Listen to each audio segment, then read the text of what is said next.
আজ 23/4/2025 অনন্ত মোড়ে আরাফাত হত্যার বিচারের দাবিতে মানববন্ধন করেন এই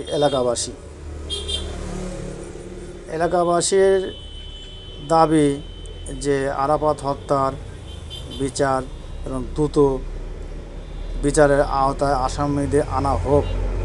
আরাফাতের মায়ের আজারিতে সভাটি সংক্ষিপ্ত শেষ হয়। আজকে এই মানববন্ধনে আমি সকলের পক্ষ থেকে প্রশাসনের কাছে আবারও জোর দাবি জানিয়ে আমার কথা এখানে শেষ করছি। ওমা তৌফিক ইল্লা বিল্লাহ। আসসালামু আলাইকুম ওয়া রাহমাতুল্লাহি ওয়া বারাকাতুহু। আজকে আরাফাত হত্যার প্রতিবাদে আসামিদের গ্রেপ্তার এবং ফাঁসির আওতায় আনার প্রতিবাদে আজকের এই মানববন্ধনের মধ্যে জানতে পেরেছেন আরাফাতকে যারা খুন করেছে 2রা এপ্রিলে তারা নির্মমভাবে কুপিয়ে হত্যা করেছে। যারা মূল আসামি তারা এখনো গ্রেপ্তার হয়নি।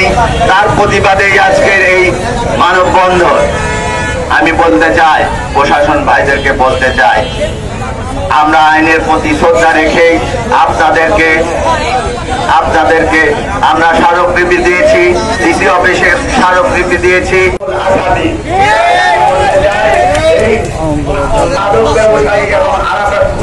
করছি।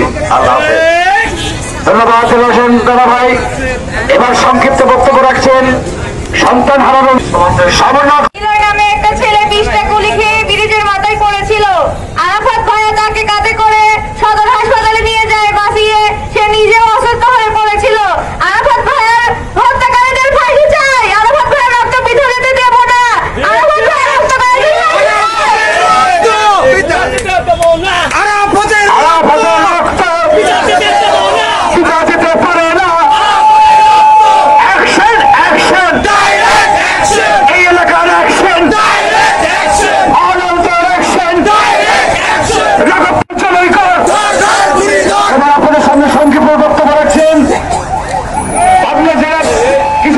প্রতিবাদ সভার সম্মানিত সভাপতি শহীদ হন এবং তার জামাই দীর্ঘদিন ধরে সন্ত্রাসী কর্মকাণ্ড চালিয়ে গিয়েছে।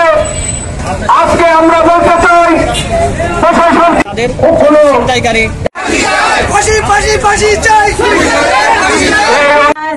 22 দিন হলো মারা গেছে।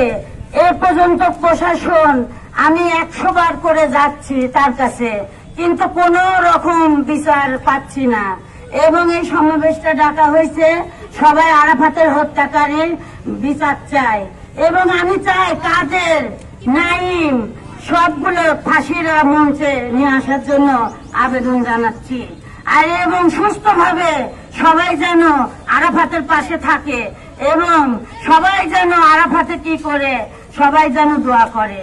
আমি করতেছি আরাফাতের ফাঁসি চাই, আমি বিচার চাই। আমি আরাফাতের মা বলতেছি, আমি ফাঁসি চাই আরাফাতের। আমার বলার কিছু নাই, আমার এখন বলার কিছু নাই। আমার ছেলেরা 22 দিন হয়ে গেল, কোনো বিচার নেই। একটা আসামি করেছে, এর কোনো ব্যবস্থা করে নাই, কোনো জবানবন্দি করে নাই। তারা এখনো চরে ঘুরে বেড়াচ্ছে, মোবাইলে কথা বলতেছে, সম্পূর্ণ কিছু নেটওয়ার্ক তৈরি করতেছে।